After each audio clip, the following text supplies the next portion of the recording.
그래서 오늘은 그 분석 및 적용 기술 마지막 시간으로 디지털 로직에 대해서 말씀을 드리겠습니다. 샘플 유니티 코드를 활용하여 X 유전자가 Y 유전자를 항진하는 유전자 네트워크를 시뮬레이션하고 한 장면을 캡처한 후 드롭박스에 제출하세요. 이 유니티라는 거는 증강현실 애플리케이션을 만드는 프로그램인데 사실 게임 개발 플랫폼이죠. 이거를 가지고 간단한 유전자 네트워크 시뮬레이션을 하는 게 과제가 되겠습니다. 동그란 게 세포라고 생각을 하고 세포에서 Y 단백질 양이 증가하면서 빨간색이 점점 짙어지는 그런 걸 보실 수가 있게 됩니다. 여러분이 과제에서 하실 건 아니고요. 참고로 저희가 이제 유니티 코드를 이렇게 짰을 때 as a function 있잖아요. 함수 나노 서비스 하고 데이터를 주고받을 수 있는 그걸 할 수가 있습니다. 그러니까 예전에 저희 과제 중에 하나가 파이썬 코드에서 이제 데이터를 보내가지고 as a function에서 계산해서 온 것을 또 받아가지고 나중에 이제 그래프를 만들었는데 여기서도 비슷한 거죠. 유니티 상에서 이 시뮬레이션이 돌아갈 때 그 Y 단백질 값을 여기서 계산한 게 아니라 클라우드 as a function한테 보내고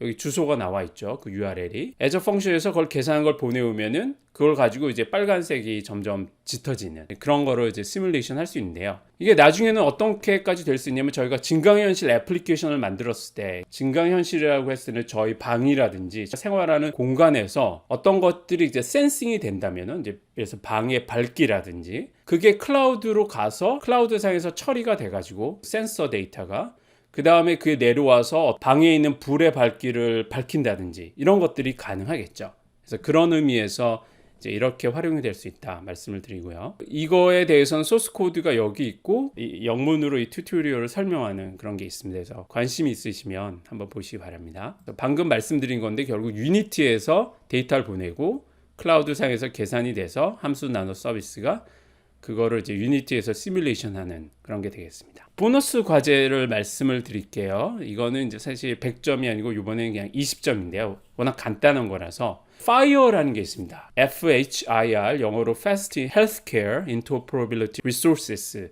라는 게 있는데 이게 의료 데이터 표준이에요. 가장 지금 각광을 받고 있고 앞으로 이 FIRE가 의료 데이터를 이제 통일할 것으로 많은 사람들이 생각하고 있는데요. 활용하는 것을 저희가 한번 해보는 겁니다.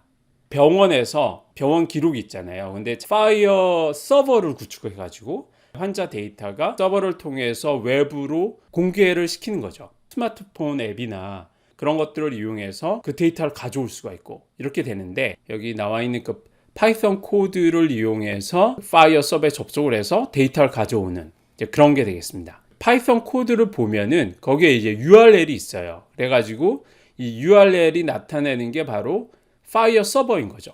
환자 데이터를 제공하는. 저희가 예전에 as a function을 이용할 때 URL이 있고 요청을 해가지고 데이터를 가져오고 이런 게 있었잖아요. 여기서도 URL을 가지고 이제 데이터를 가져오는데 단지 예전에 이제 post라는 HTTP 커맨드를 써서 데이터를 가져왔다면은 이 경우는 이제 get이라는 걸 쓰죠. 그냥 요청만 하지 뭔가 거기다 보내는 데이터는 없으니까 get으로 충분하기 때문에 fire가 여러 가지 이제 리소스로 되어 있습니다. 데이터 표준에 대해서는 다음 시간에 제가 말씀을 드릴 건데요. 환자 리소스가 있고 검사 리소스가 있고 모든 것을 리소스로 분류를 해 놓는데 사실 observation은 검사에 해당이 되는 거죠. 관찰, 검사에 해당이 되고 그 리소스 중에서 아이디가 585224인 것을 내가 보고 싶다. 이 URL을 통해서 get을 이용해서 그 데이터를 가져올 수가 있습니다.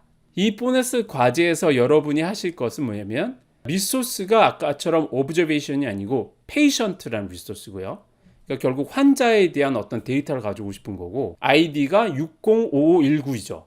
605519. 그러니까 사실 여기서 observation 대신에 patient를 넣고 아이디인 605519를 적어주면 됩니다. 간단한 거죠. 그 다음에 이제 코드는 똑같이 해서 해보시면 어떤 데이터를 받으실 거예요. 그 데이터 중에서 그 환자의 생년월일을 확인하신 다음에 주석에다 넣어서 이 URL을 바꾼 파일을 드롭박스에 제출하시면 됩니다. 이 서버는 테스트용 서버이기 때문에 인증 절차가 없는 거죠. 그래서 누구나 이 주소를 치면은 그냥 데이터를 가져올 수가 있습니다.